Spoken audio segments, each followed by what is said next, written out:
Abra sua Bíblia no livro do profeta Isaías, capítulo de número 9.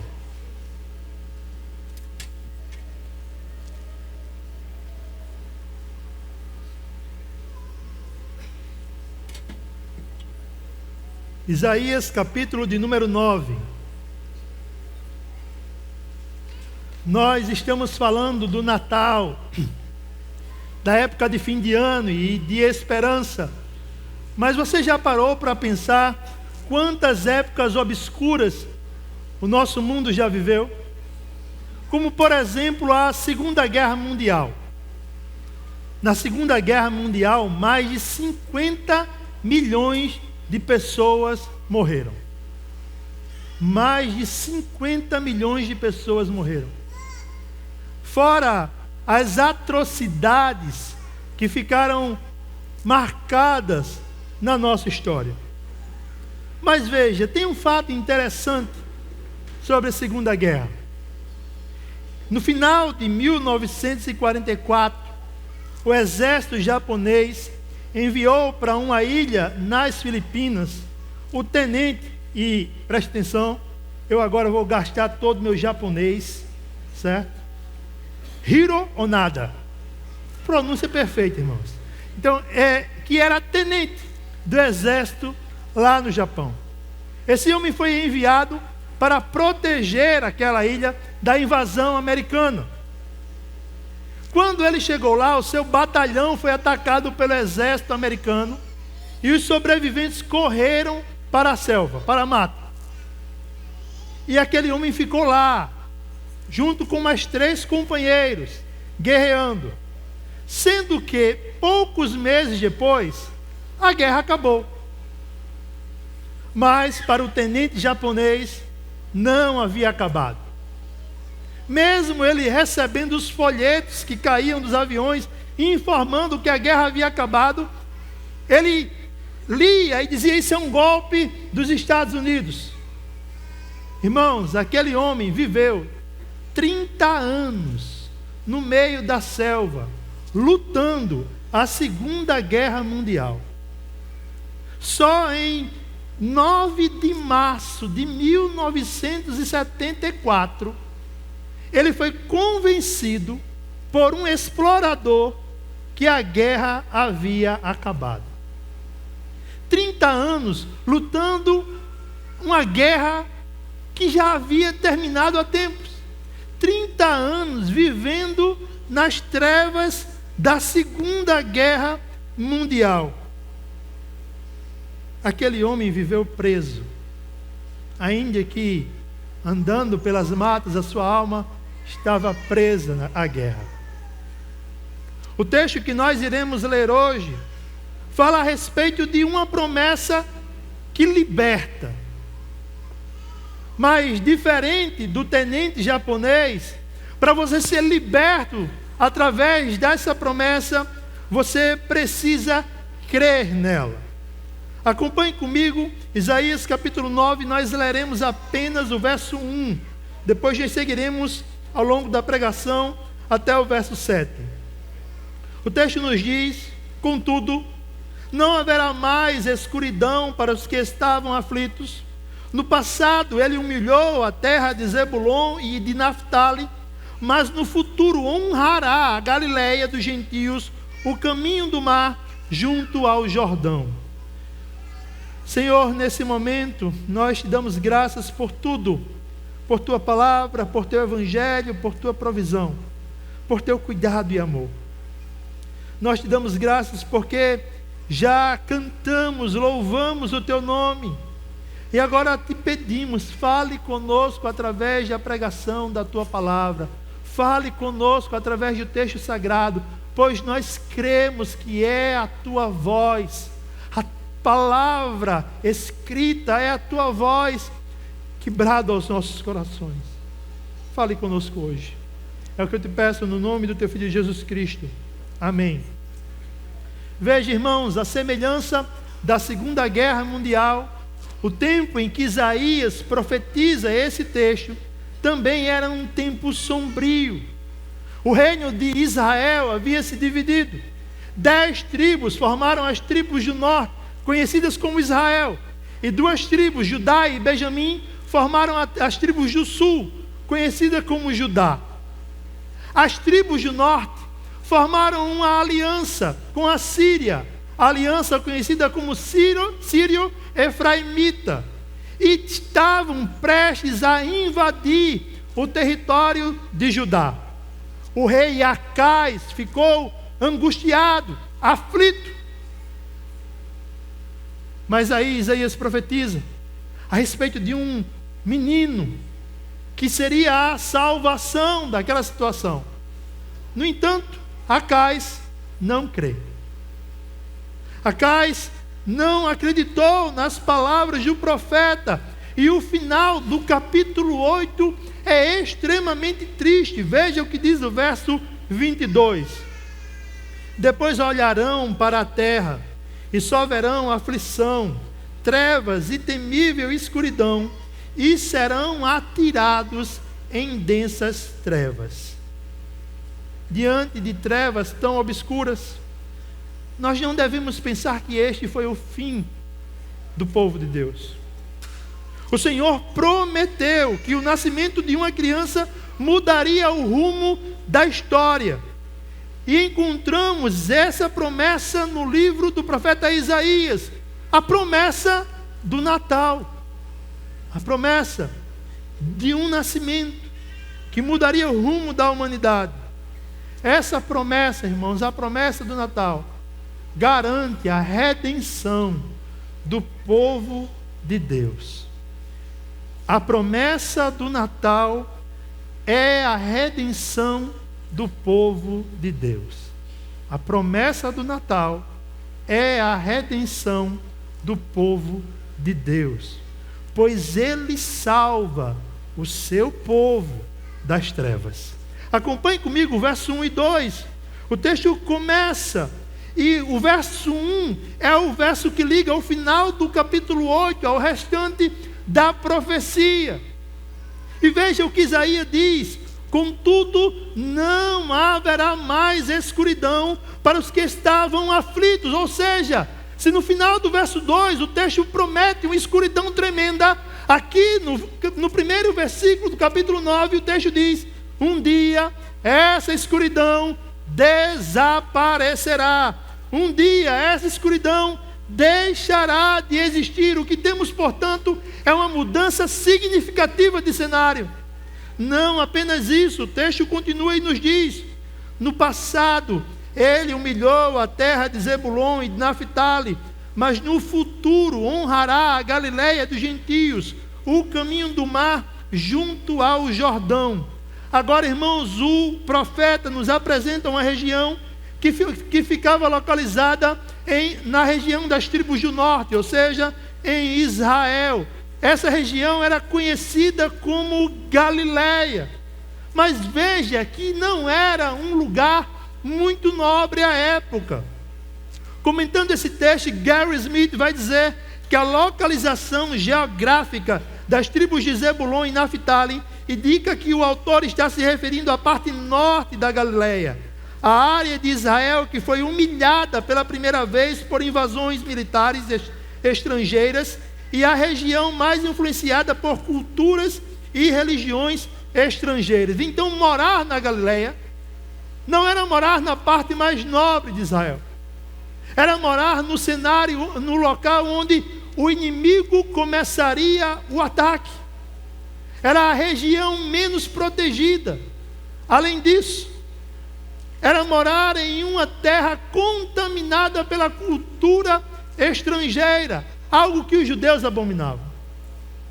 Mas o texto diz que, apesar de ser humilhada no passado, o Senhor honrará as tribos de Zebulon e a tribo de Naftali, a Galileia dos gentios. Como isso acontecerá, irmãos? Como será essa honra? O verso 2 nos diz: o povo que caminhava em trevas viu uma grande luz. Sobre os que viviam na terra da sombra da morte, raiou a luz. Viver na terra da sombra da morte era viver na Galileia. Afinal, uma das maiores humilhações foi quando Tiglat-Pileser, o rei da Síria, invadiu aquele território, humilhou, destroçou todo o reino do norte, colocou ainda mais estrangeiros ali. Mas ainda assim o profeta diz: no futuro uma luz brilhará intensamente na Galileia. No futuro Deus honrará uma região que era humilhada, esquecida, desprezada. Só nos resta saber então quando essa profecia se cumpriu. Veja o que diz o texto de Mateus capítulo 4, versos 13 a 16. E deixando Nazaré, foi habitar em Cafarnaum, cidade marítima de Zebulon e Naftali, para que se cumprisse o que foi dito pelo profeta Isaías, que diz: a terra de Zebulon e a terra de Naftali, junto ao caminho do mar, além de Jordão, a Galileia das nações, o povo que estava assentado em trevas viu uma grande luz. Os que estavam assentados na região da sombra da morte, a luz raiou. Quem vai morar na Galileia? Qual homem vai morar na Galileia que tem a capacidade de fazer brilhar uma luz intensa em meio às trevas? Jesus Cristo. Jesus Cristo é o cumprimento desta profecia. Irmãos, mais de 700 anos depois, Deus está cumprindo o que prometeu através do profeta Isaías. A luz está brilhando aonde só se via morte. Isso é Natal. Natal é uma luz que brilha. É o nascimento da luz que brilha e salva os homens. Eu não sei se você já preparou a árvore de Natal da sua casa. Eu e Ingrid entramos nesse desafio esse ano, para que a Ana Laura fique mais encantada e distraída. Então nós montamos a árvore lá. Como sempre as mulheres têm mais jeito, né? Eu fui comprar, a Ingrid disse: compra bola desse jeito, nessa tonalidade, rosé, não sei o que mais lá. Minha função foi só ir no comércio. Mas quando você liga a árvore de Natal, como você faz para que ela se destaque? Você apaga as luzes da sala. E quando você apaga as luzes, as luzes da sala, a luz da árvore de Natal ilumina aquele ambiente escuro. O que eu quero dizer com isso? Meus irmãos, um dia eu e você habitávamos em um quarto escuro. Terrível. Trevas. Nós não conseguíamos enxergar nada. E o interessante, nós amávamos morar naquele quarto escuro. Mas um dia, nesse quarto, inexplicavelmente, uma luz poderosa brilhou. Mas brilhou tão forte, tão forte, tão forte, que fez com que eu e você resolvêssemos abandonar o quarto que tanto amávamos e corrêssemos em direção àquela luz. Sabe quando isso aconteceu? Quando Jesus Cristo se revelou para nós, quando nós vivíamos em um mundo de trevas. Em um dado momento, Cristo brilhou para cada um de nós. As trevas pareceram totalmente sem sentido. As trevas parece que perderam o encanto para a nossa alma. E o que nos interessava era a luz poderosa do Senhor, que salva aqueles que estão em trevas. Meu irmão e minha irmã, veja, nenhum homem pode afirmar que tem poder para libertar o homem das trevas. Nenhum homem pode afirmar que tem poder para mudar o coração do outro. Mas houve um homem que pisou entre nós e um dia ele disse: eu sou a luz do mundo. Cristo é a luz que liberta pecadores das trevas do pecado. Um dia Ele nos libertou e ainda nos liberta. Cristão, talvez um pecado ainda queira perturbar o seu coração, e às vezes você se sinta em trevas. Pois bem, Cristo tem poder para libertar você das trevas do pecado. Natal é isso, é comemorar aquele que tem poder para nos chamar das trevas à luz.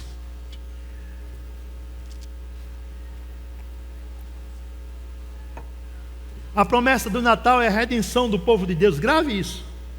A promessa do Natal é a redenção do povo de Deus, pois Ele nos dá alegria. Acompanhe agora o verso 3 ao verso 5. Fizeste crescer a nação e aumentaste a alegria. Veja, o Senhor está prometendo a um reino dividido que eles crescerão. O Senhor está prometendo o crescimento do seu povo.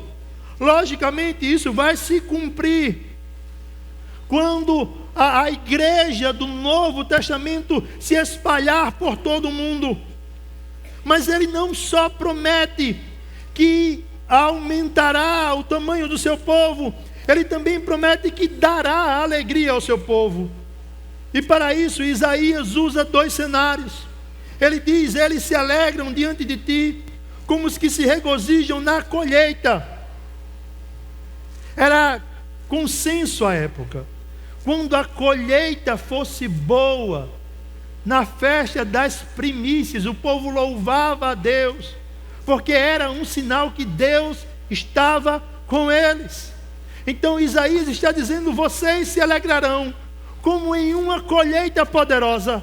Não apenas isso, Isaías também diz: como os que exultam quando dividem os bens tomados na batalha. Esse cenário aponta para a vitória em uma guerra. Quando Israel vencia uma batalha, o povo tinha certeza: Deus está conosco, e se alegrava. Então Isaías está prometendo que a alegria, ou está profetizando que a alegria que eles desfrutarão será enorme. E por que eles desfrutarão essa alegria? Verso 4: pois tu destruíste o jugo que os oprimia, a canga que estava sobre os seus ombros, e a vara de castigo do seu opressor, como no dia da derrota de Midian. Aqui nós encontramos então que a alegria do povo viria através da derrota do inimigo. Bem, num contexto imediato, a aliança sírio-efraimita seria um fracasso. Eles não conseguiriam conquistar Judá, eles seriam derrotados. Mas nós não podemos olhar para esse texto apenas no contexto imediato, mas para o final da história. Deus está prometendo que um dia derrotaria para sempre todos os inimigos do seu povo. Deus está prometendo que quebraria o jugo que oprimia o seu povo. E aqui ele nos dá um cenário que é como na derrota de Midian. O texto está apontando diretamente para um juiz chamado Gideão. Você deve se lembrar dessa história, é uma história comum na escola dominical. Deus chama Gideão, Gideão convoca um exército de 32 mil homens. Aqueles 32 viram 10 mil, aqueles 10 mil viram 300, e com 300 homens, Gideão derrota todo o exército midianita. O que o texto está dizendo? Deus levantará um libertador mais poderoso que Gideão. E Deus dará uma vitória maior que a de Gideão sobre os midianitas. E o verso 5 vai dizer: pois toda bota de guerreiro usada em combate e toda veste revolvida em sangue serão queimadas como na lenha do fogo. Ou seja, o Senhor daria vitória para o seu povo e estabeleceria a paz. Vemos aqui uma profecia que aponta diretamente para a vitória completa do povo de Deus. Nós já vencemos, nós estamos vencendo e nós venceremos. Ou seja, nós já vencemos por estarmos em Cristo, estamos vencendo porque estamos vencendo as obras do pecado, e um dia venceremos completamente quando Jesus voltar e concluir todas as coisas. Meus irmãos e minhas irmãs, diante de dias difíceis, eu e você podemos ter certeza que somos vitoriosos. E eu sei que o cenário no Brasil é difícil. Eu sei que as coisas andam complicadas. Mas veja, se você está em Cristo, você é um vitorioso. Isso aqui não é palavra neopentecostal não, tá, gente? É bíblica. Nós somos vitoriosos, porque nós estamos em Cristo Jesus. Você já acha que o futebol, todo mundo aqui assiste, né? E tem uns times que são horríveis. Então imagine aquele time horrível que você torce. De repente você é vascaíno, como este que vos fala, né? E só tem tristeza.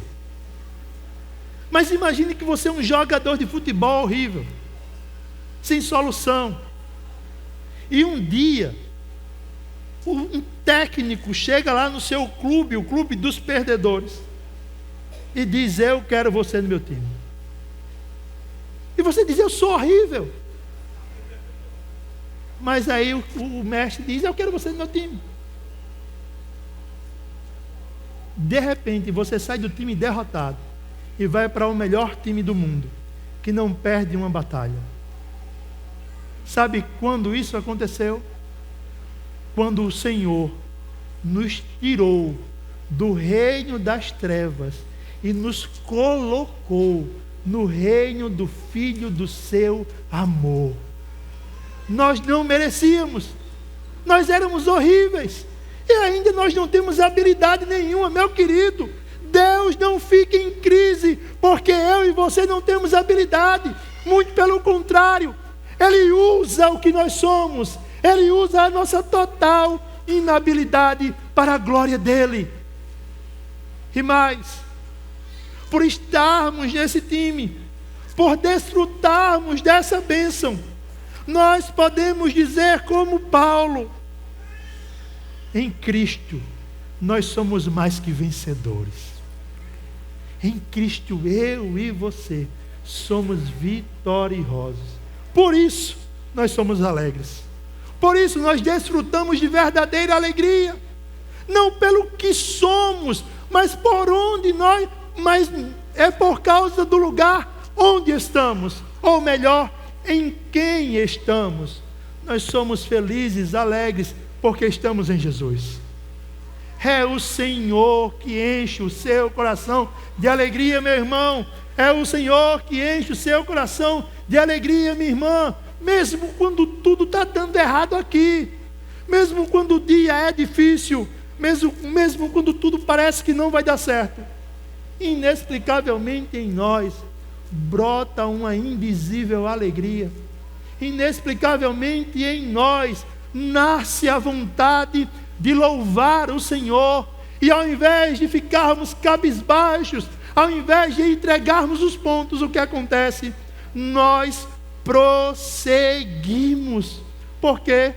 Porque é o Senhor que de glória em glória nos transforma à sua semelhança. Nós somos felizes por causa do Evangelho de Jesus Cristo. E meu amigo, talvez você não conheça esse Evangelho ainda. Talvez você não conheça Jesus Cristo ainda. O meu conselho para você é hoje. Não adie. Não deixe para outro dia. Hoje mesmo entregue a sua vida a Jesus Cristo. confesse os seus pecados, arrependa-se, entregue a sua vida a Ele e desfrute de verdadeira alegria. Você vai entender por que nós celebramos o Natal. Nós não celebramos o Natal, irmãos, porque tem uma ceia maravilhosa. Nós não celebramos o Natal porque a amizade é um bem precioso. Todas essas coisas são boas. Mas nós celebramos o Natal porque um dia Cristo veio a este mundo e este Cristo nos dá alegria. É por isso que nós celebramos o Natal. A promessa do Natal é a redenção do povo de Deus, pois Ele se fez homem. A promessa do Natal é a redenção do povo de Deus, pois Ele se fez homem. Veja o que diz o texto agora no verso de número 6. Porque um menino nos nasceu, um filho nos foi dado, e o governo está sobre os seus ombros, e ele será chamado Maravilhoso Conselheiro, Deus Poderoso, Pai Eterno e Príncipe da Paz. Nós vimos então que nós só seremos felizes, nós só desfrutamos da luz porque esse menino nasceu. A resposta para o problema de Acaz era o nascimento de uma criança. A resposta para o problema das nossas almas é a encarnação. Deus se fez homem. Ele não era uma criança comum. Veja os nomes que Isaías dá a essa criança. Ele é o maravilhoso conselheiro, ou seja, Ele é cheio de sabedoria. Neste homem, você não vai encontrar imprudência.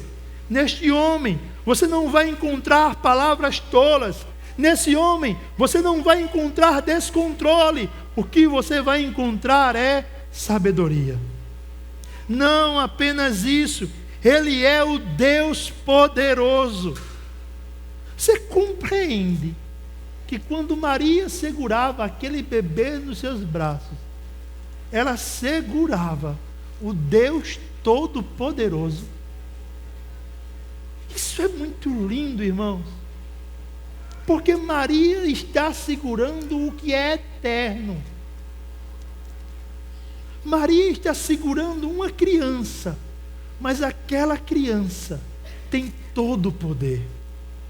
Ele é o Deus Todo-Poderoso. Ele não se curva a ninguém. Ele não obedece às ordens de ninguém. Ele não dá o seu governo a ninguém. Ele controla todas as coisas. Ele reina sobre todas as coisas. Ele é o Deus poderoso. Ele é o Pai eterno. E por favor, não confunda aqui com a figura da Trindade, o Deus Pai. Não. Quando Isaías chama o menino de Pai eterno, ele está dizendo que ele é o dono da eternidade, ou seja, ele não tem começo, não tem meio e não tem fim. Quando você pensar na encarnação do Natal, lembre-se que o que era imaterial, o que não estava limitado ao tempo e ao espaço, o que nunca provou nenhuma falha, aquele que nunca sentiu nenhum tipo de solidão, está ali, encarnado em um bebê. Isso é Natal. Deus se fez homem. Ele é o Pai eterno e Ele é o Príncipe da Paz. Acaz queria a paz através de uma aliança com a Assíria. Deus está dizendo: Acaz, você não precisa disso.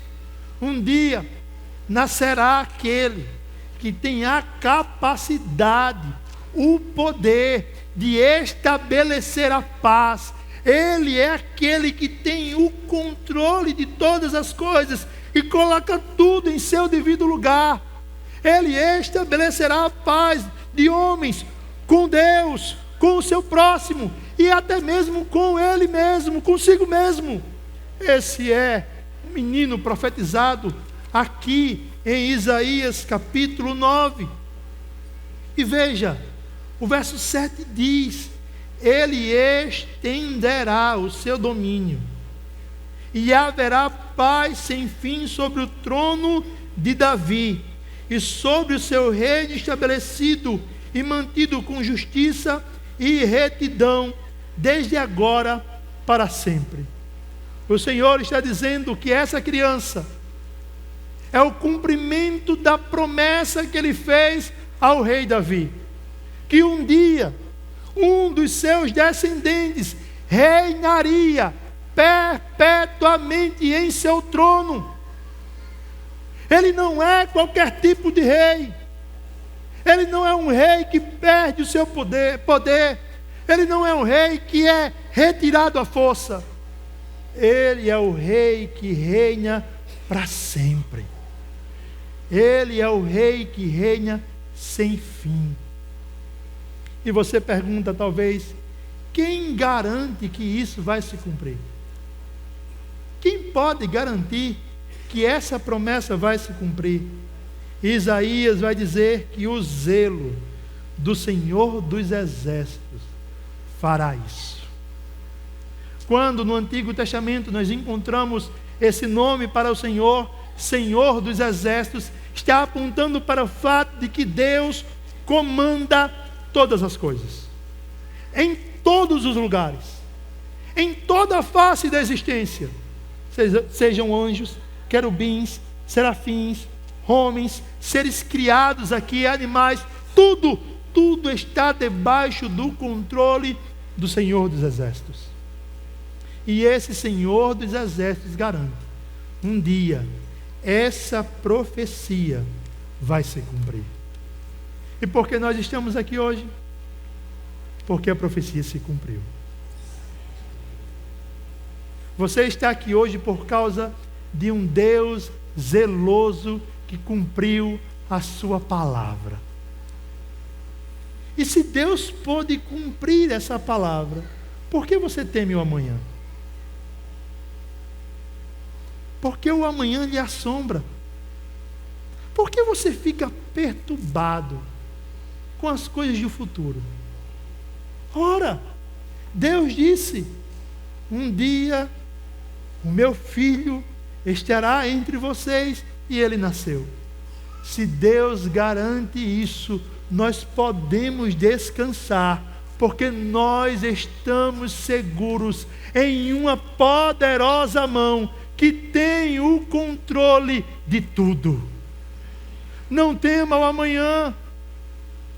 Não fique assombrado com os medos que o seu coração quer fazer você ficar prostrado. Não. Olhe para cima. Olhe para o Deus soberano que enviou o seu Filho unigênito. E eu amo essa palavra, porque quando nós falamos que Jesus é o Filho unigênito do Pai, nós estamos afirmando que Ele é único. Deus deu o que era de mais precioso para salvar pecadores. Por que nós comemoramos o Natal? Quem é o centro do Natal? Me permitam, irmãos, com todo carinho, amor pastoral, um crente colocar um gorro de Papai Noel é como um católico andar com uma foto de Lutero. É a coisa mais sem sentido do mundo, sabe? A coisa mais sem sentido do mundo. Um crente postar Feliz Natal com um gorrinho. Meu irmão, o Natal não é Papai Noel, não é o bom velhinho, não é para crianças boas, não é porque você foi bonzinho. Muito pelo contrário, o Natal é Cristo. E Cristo veio salvar pecadores terríveis. E esses pecadores éramos eu e você. E Cristo nos salvou. Portanto, se a Bíblia diz que Cristo é o centro do Natal, quem sou eu para retirá-lo deste lugar? Quem sou eu para colocar qualquer outra pessoa no local que só pertence a Ele? Nós comemoramos o Natal porque Deus veio até nós. E você, meu amigo, diante de verdades tão poderosas, o que vai fazer? O que você vai fazer? Vai ficar como aquele japonês lutando uma guerra, quando você pode desfrutar de uma rica promessa? Quando você pode desfrutar de um rico tesouro, você ainda vai ficar nas trevas? Meu amigo, renda-se ao Cristo que é poderoso. Ele já veio. Olhe, veja só. A batalha já está com um resultado determinado. Não há possibilidade de derrota. Cristo não vai perder. Portanto, meu amigo, saia dessas trevas, olhe para Cristo e vá até Ele. E quanto a nós, bem, o que nós vamos fazer? Eu me lembro que o primeiro livro reformado que eu li foi Deus é o Evangelho, de John Piper. E por isso que eu tenho um carinho enorme por esse livro. E John Piper vai dizer que o Evangelho é a boa nova na qual Deus se faz homem para salvar pecadores. Em outras palavras, o Evangelho é Deus oferecendo a si mesmo para salvar pecadores. Que nós possamos desfrutar desse amor. E quando eu penso em amor, bem, eu sou um saudosista. Eu me lembro de uma música antiga de Luiz de Carvalho, que diz: deixou o esplendor de sua glória para vir a este mundo aqui. Estava só e ferido no Gólgota para dar a sua vida por mim. Se isto não for amor, o oceano secou, não há estrelas no céu, as andorinhas não voam mais, se isso não for amor. O céu não é real, tudo perde o valor, se isso não for amor. Isso é Natal. Feliz Natal, povo de Deus.